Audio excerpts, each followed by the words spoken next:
we are building a backdate Porsche 911. It is starting on a 1979 SC shell. What typically takes 2 years, we're going to try to complete in less than 10 months. Jesus Christ.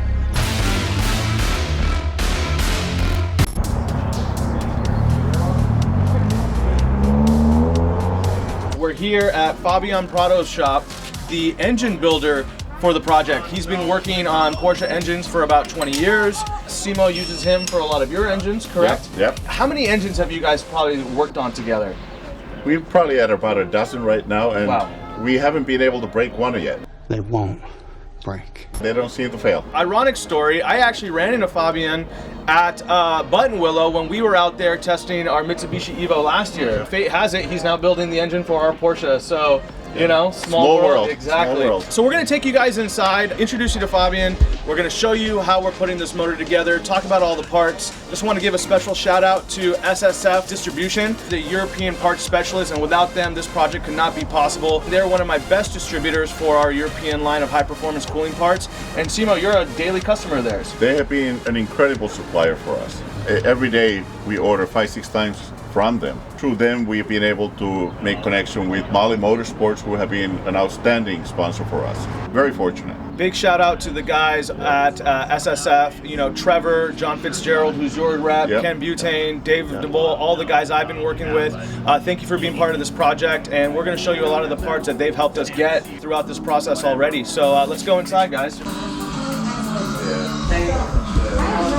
Fabian, how are you? Good, and you? It's nice to meet you again. I was just telling the viewers outside how we kind of ran into each other by chance back in October and November, and here we are in your beautiful shop, and I'm really excited to have you building our engine. You build race engines. That's kind of what we're trying to do with this car. We're trying to build a street and race car. We want the performance of the race car, and I think it's all coming together. We have a 3.9 liter, and I think from that point, let's start talking about it. So Simo, what have you spec'd out and Fabian putting together now? Yeah, we started with a 993 motor that is a 3.6 liter, as always.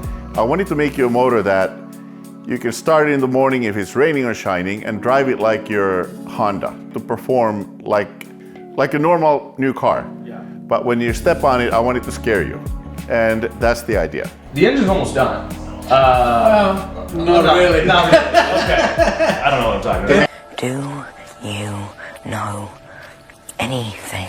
It's a lot of preparation, Yeah. even to this point, Yeah, which yeah. is not even half. We did the transmission, came out really nice. We have to put the pistons and then the heads, and then do the timing. That takes a little bit of time also. How many hours would you say you've already spent on assembling this engine? This in particular, we went through a few things. We had to shave the cylinders a little bit because it was cutting the O-rings. We spent some extra time there, but I never, keep track on the time. The idea is to do it perfect, or as perfect as possible. A lot of effort, a lot of hours on the preparation. That's the most important thing, to just make an engine that's gonna last and it's not gonna blow up on the first star. I think a lot of people don't realize, how complicated building a Porsche engine is and how expensive the parts are and what level of expertise you need to have to be able to put one of these together. You can't just jump into it and think you know what you're doing. So that's why I'm very happy that we're working with you two gentlemen. We put in all race bearings, race timing chains, the best connecting rods that we've learned. We use the Pauter connecting rods on them. And Mahle Motorsports, we have the special piston and cylinder set. They make a 3.9 liter in conjunction with LN. I guess Mahle and LN are together. That's their special set that they make for it. Theoretical compression ratio is 11.4 to 1 on it, which is quite high. Fabian, Kurt, they CC'd the pistons and they CC'd the cylinder heads, and they calculated the precise compression ratio, and it came out to 11.91. We're going to compensate for that with these very special cams that we had made for this motor. They're one-off cams, and they have enough of overlap where the functional compression ratio drops a little bit from the mechanical compression ratio, so it will be streetable. Hell yes.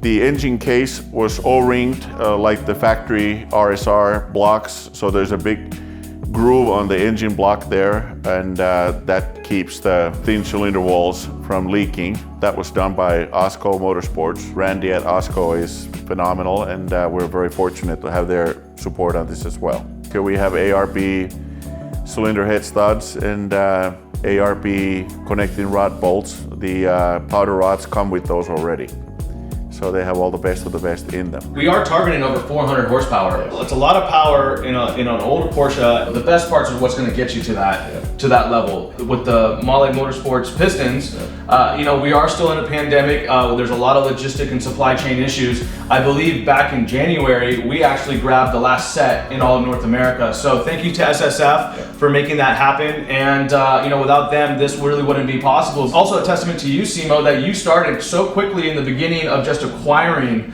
a lot of the components that we needed for this project. Otherwise, you know, things are on back order for months. The whole project could just stall. We've got what we need. 2 to 3 weeks will be at the beginning of April.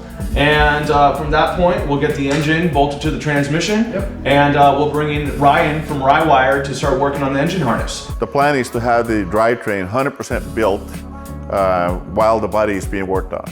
So we're doing a lot of things simultaneously, not just this. We're working on the suspension, the brakes, many components simultaneously, and by the time it's all done, we'll just assemble it. You know, we can't forget about the Kinsler fuel injection setup as well, which is, you know, that would be one of the longest lead times because it's all custom. And we're probably 2 months away from getting that. So, you know, everything's gonna get kind of assembled in its own right, and then it's all gonna come together. Let's put the last cylinder head in, and let's see your fine work and how you do it. Sure, no problem. This is the Mahle piston on the cylinder. Go in. Oh. It's like ER surgery for Porsches. Something like that. Fabian just used a very special tool for installing the snap ring. Yeah, this is what it's. So you set the snap ring over here, and just push it in. Wow.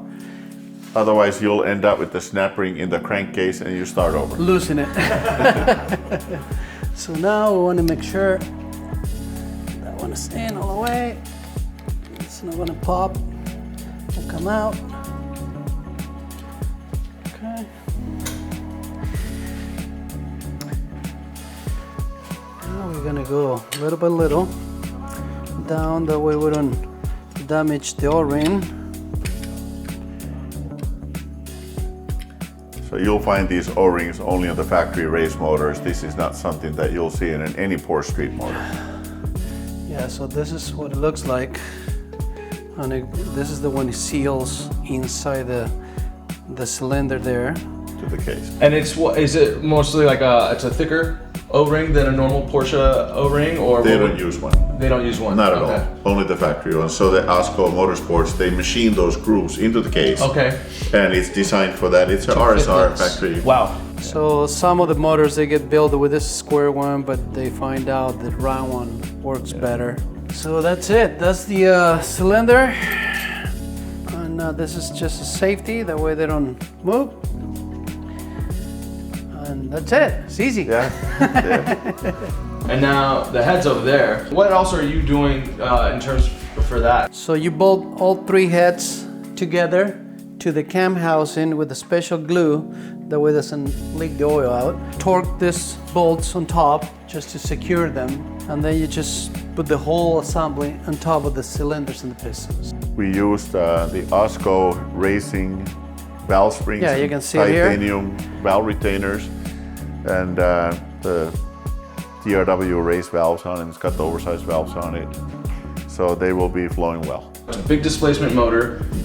You know, you got to get the power out of it. And it seems that all of these small list of specs really do make a big difference. And you will be able to see a full spec list of the entire engine and all the components that are being used in the description. It's going to be on our website. We also have a thread going on both Pelican Parts and Renlist. So, you know, check out the link in the comments below, and you know, you'll be able to really kind of dive in a little deeper into why we're using all the parts that we are using. You know, I'm new school. everything I ever learned was water-cooled Porsches, right? And now we're going backwards and learning from two experts, and it's been a really nice experience to be able to just learn. You know, this journey has been a lot about learning for myself and everybody who's watching and everybody who's experiencing this build with us. And yeah, it's exciting. It's amazing how fortunate we are because we have so many intelligent, knowledgeable people that work with us. I couldn't do it alone. He couldn't probably do it. Well, maybe you could. You know everything already. You know, it's like you say. I mean, every day you learn something new. Air-cooled motor, which they've been around for years, and every single build you always learn something. Apply whatever you learn at that moment, but it's always keep learning and learning and learning every day. And I think that's something that's so fascinating about air-cooled Porsche culture and how much it's actually progressed in terms of engineering, and people are continuing to reinvent parts, make them better. I mean, we're 50, 60 years from some of these first 911s almost, and it's wild to see how people are coming out with new processes, new components, and really you see what's going on with these cars. I mean, we're talking 400 horsepower, turbos are going 550, 600 horsepower. I mean, it's wild. We're really excited to have the engine in the car, bolted up to the G50 transmission that we got done with Prato Motorwerks, with the drive-by-wire system and the Motec. It's gonna just be a phenomenal package, and I can't wait to get behind the wheel. It's not only the great parts that we have fortunate to get today. A lot of companies have been pushing the boundaries, like LN Mahle made these crazy pistons and cylinders. So there are a lot of companies making incredible parts, but then we have people like Fabian. He built this 3.3 liter turbo for us that made just about 500 horsepower, and we just tore it apart.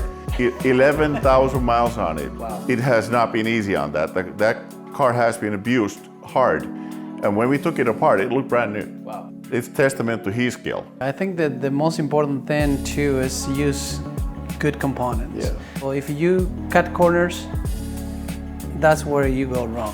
Do it right, wait, save your money, buy the good stuff. Anything can go wrong in a minute because it's a mechanical thing, but if you use good components in it, you know, it's more chances to get everything right. So Simo, what was the weight that you said typically these engines are using for the oil? 2050 is a normal, no modern engine runs on 2050 anymore. See, the oil is a coolant. If you look at the amount of heat that comes from the oil coolers, that's a lot of heat that is being extracted from the motor.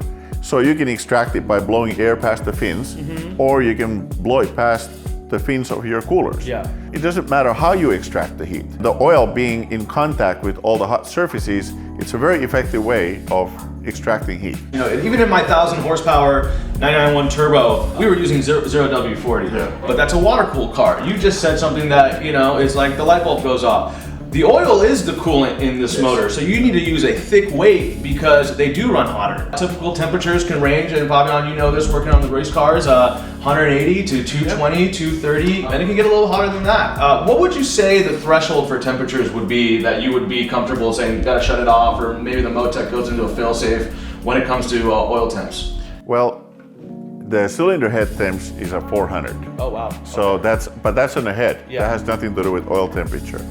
And I don't think we see more than 210 on the oil temperatures.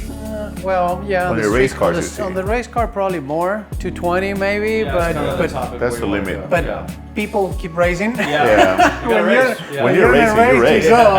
The temperature in this motor is really important because it kills horsepower. As cool as you can get your combustion chamber, is you can make more power.